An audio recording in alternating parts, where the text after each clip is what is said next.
ఇంకో పాయింట్, అందరూ కూడా ఇది వాళ్ళకి డిపాజిట్ కూడా రాలేదు అంటే ఇది అని ఏదైనా చిన్న డౌట్ కానీ కన్ఫ్యూజన్ కానీ ఉంటే అది నేను చేస్తా ఇప్పుడు. ఎందుకంటే మేము ఎలక్షన్ పోయినప్పుడు కానీ అక్కడంతా కూడా అందరూ కూడా వాళ్ళ క్యాడర్ అంతా కూడా మాతో టచ్లోకి వచ్చి, సార్ ఈ 5 ఏళ్లలో మమ్మల్ని సర్వనాశనం చేశాడు, ఎగ్జాంపుల్కు పాడా అని చెప్పేసి 200 నుంచి 250 కోట్ల బిల్లులన్నీ పెండింగ్ పెట్టాడు. ఎలక్షన్ అయిపోయి కౌంటింగ్కి మధ్యలో ఆయనకు అవకాశం ఉంటే 400 కోట్లు మెడికల్ హాస్పిటల్కి వేసినాడు. కానీ మేము కార్యకర్తలంతా ఇట్లా ఇబ్బందులు ఉన్నామంటే మా కార్యకర్తలకు కూడా అతను ఇచ్చి సావలేదు. కాబట్టి మేము మొత్తం అతనికి సహకరిస్తాం. అతని అహంకారానికి, అతను ఎక్కడో ఆకాశంలో కూర్చున్నట్టున్నాడు, అతని అహంకారానికి అతను బాగా కొవ్వు పట్టి ఉన్నాడు సార్. మేము ఖచ్చితంగా ఆ కొవ్వును ఖచ్చితంగా కరిగిస్తాం, ఈసారి ఎలక్షన్స్లో మీకు సపోర్ట్ చేస్తాం అని. ఇంకా అసలు నేనన్నా ఆయనకు అని చెప్తానా, వాళ్ళు మాట్లాడిన మాటలు కానీ as it is Jaganmohan Reddy కానీ వినిపిస్తే ఆయన ఆత్మహత్య చేసుకుంటాడు. అలాంటి పదజాలము పులివెందుల వాళ్ళ క్యాడర్ వాడి నాకు సపోర్ట్ చేసినందువల్లనే ఇప్పుడు ఆ తర్వాత ఇంత అద్భుతమైన విజయం. తర్వాత ఇక్కడ 4వది ప్రధానమైన పాయింట్ ఏంటంటే అక్కడంతా కూడా అరటి రైతులు మొత్తం అంటే పులివెందుల మండలంలో ఎక్కువ అరటి రైతులు. అక్కడ ఎర్రబల్లె చెరువు అనేది ఒకటి చాలా ఇంపార్టెంట్.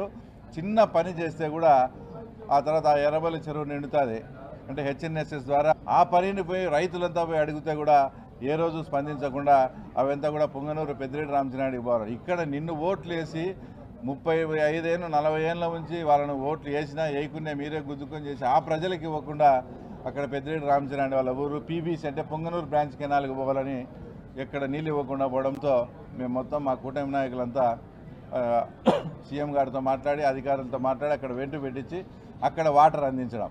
ఈ 4 కారణాల వల్లనే మేము ఊహించిన దానికన్నా కూడా తర్వాత ఎక్కువ మెజార్టీ ఈరోజు ఆ తర్వాత అక్కడ వచ్చింది.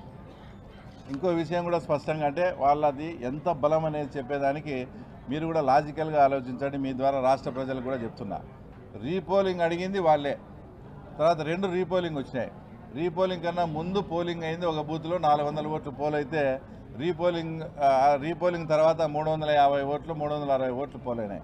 అంటే వాళ్ళు మొత్తం ఊర్లలో దండవార వేపించి సోషల్ మీడియాలో పెట్టి ఈ ఎలక్షన్ మనం బాయ్కాట్ చేస్తున్నామని వాళ్ళు ఇష్టం వచ్చినట్లు ప్రచారం చేసినా కూడా కేవలం 40 ఓట్లు మాత్రమే ఆ తర్వాత తగ్గాయి. అంటే వాళ్ళ బలం 500 ఓట్లలో కేవలం వాళ్ళ మాట విని ఆబ్సెంట్ అయిన ఓట్లు వచ్చేసి 40 ఓట్లే. ఇప్పుడు ఆ రకంగా క్యాల్కులేషన్ వేసుకునే కూడా ఖచ్చితంగా వాళ్ళకు వచ్చిన 682 ఓట్లు నిన్న వాళ్ళ ఆబ్సెంట్ అయిన విధానాన్ని బట్టి చూస్తే 2 కరెక్ట్గా టాలీ అవుతున్నాయి. అంటే వాళ్ళ బలం 500 ఓట్లలో వాళ్ళు చెప్పితే బాయ్కాట్ చేస్తున్నామని వాళ్ళు చెప్తే వినకుండా అందరూ హాజరైనారు. వాళ్ళ మాట వినింది కేవలం 40 ఓట్లు మాత్రమే అనేది ఆ తర్వాత నేను మీ ద్వారా తెలియజేస్తూ ఉన్నా. ఒక్కసారి మా ముఖ్యమంత్రి గారు ఎంతో ప్రజాస్వామ్యవాది. ప్రజాస్వామ్యం అంటే ఆయన పడి చచ్చే మనిషి. అలాంటి ప్రజాస్వామ్యవాది చేతనే అంతకుముందు ఎలక్షన్స్లో ఇదే జెడ్పీటీసీ ఎంపీటీసీ ఎలక్షన్స్లో ఆయన నోటి వెంటనే మేము ఎలక్షన్ బాయ్కాట్ అని అనిపించినారంటే మీరు ఎంత అప్రజాస్వామ్యంగా వ్యవహరించినారో. జగన్ రెడ్డి కానీ అవినాష్ రెడ్డి కానీ ఏదో పెద్ద పుడింగ్ అని పెద్దిరెడ్డి రామచంద్రారెడ్డిని కుప్పంకు వచ్చి ఏమేమో చేస్తారు కదా.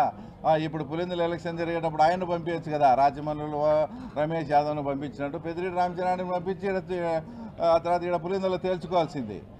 అంత ఘోరంగా అప్రజాస్వామ్యం చేసిన ఆ వ్యక్తి నిన్న మాట్లాడుతూ ఏందో ప్రజాస్వామ్యానికి అతనే ప్రతిరూపమైనట్టు అతనే ప్రతీక అయినట్లు జగన్మోహన్ రెడ్డి మాట్లాడడం కూడా ఇది చాలా దారుణం. ఇంకొక విషయం మాట్లాడితే ఏదో గంగమ్మ జాతర అంట రఫా అని రాష్ట్ర ప్రజలను రాష్ట్ర అధికారులను భయపడించే మార్గం చేసి ఈ 3.5 సంవత్సరం తన పార్టీని తన పార్టీ కార్యకర్తలను సర్వైవ్ చేసుకోవాలనే ఉద్దేశంతో రఫా అని ఎప్పుడో 3.5 సంవత్సరం 4 ఏళ్ళ గవర్నమెంట్ మారుతుందంట. అప్పుడంట గంగమ్మ జాతర అంట రఫా అంట. ఇప్పుడు ఈ పులివెందులో ఈ ఎన్నిక జరిగినప్పుడు ఈ రఫా బ్యాచ్ నువ్వంతా ఏమైనారని నేను ఈ రాష్ట్ర ప్రజలకు చెప్తా ఉన్నా.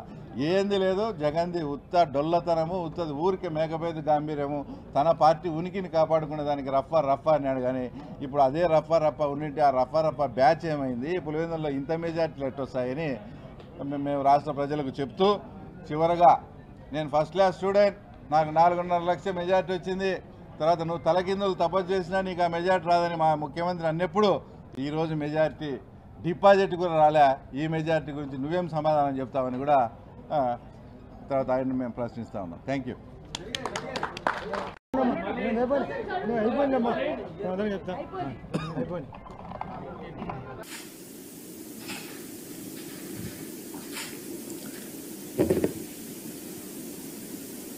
ఎవరో మోసం చేశారు, ఎవరో అన్యాయం చేశారు అని చెప్పి అనొచ్చు, కానీ ఆధారాలు లేవు.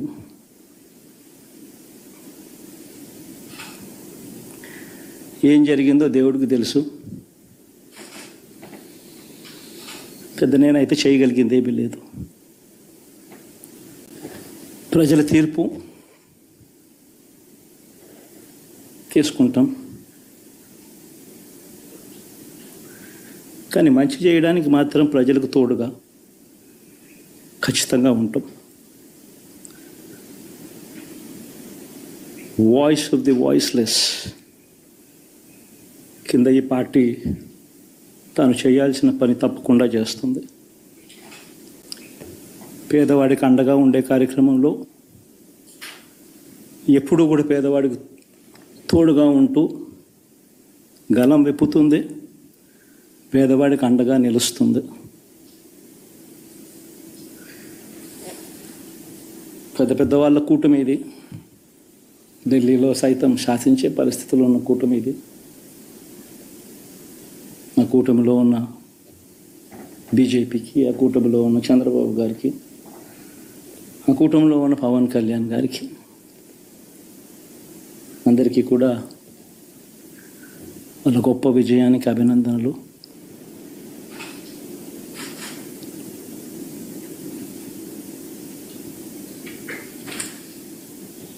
ఓడిపోయినా కూడా నా ప్రతి కష్టంలో కూడా తోడుగా అండగా నిలబడిన నా ప్రతి నాయకుడికి, ప్రతి కార్యకర్తకు, ప్రతి వాలంటీర్కు, ప్రతి ఇంట్లో నుంచి వచ్చిన ప్రతి స్టార్ క్యాంపెయినర్గా నాకు తోడుగా నిలబడిన నా అక్క చెల్లెమ్మలకు, అన్నదమ్ములకు, మీ అందరికీ మనస్ఫూర్తిగా మీ అందరికీ కూడా కృతజ్ఞతలు తెలియజేస్తా ఉన్నాను.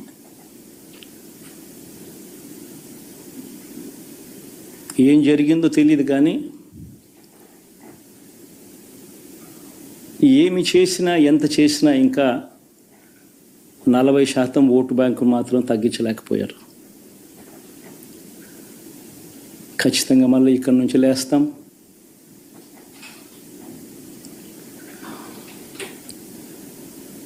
మళ్ళీ ఇక్కడి నుంచి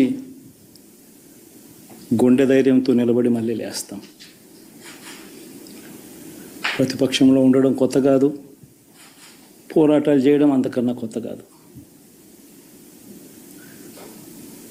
నా రాజకీయ జీవితం అంతా కూడా ప్రతిపక్షంలోనే గడిపా,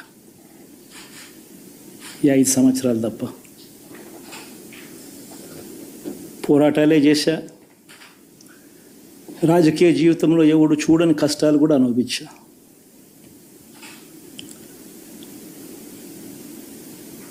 ఇప్పుడు అంతకన్నా కష్టాలు ఏదైనా పెట్టినా కూడా సిద్ధంగా ఉన్నాం, సిద్ధంగా ఎదుర్కొంటాం. ఆల్ ది వెరీ బెస్ట్ గవర్నమెంట్లోకి వచ్చిన వాళ్ళకు. Thank you.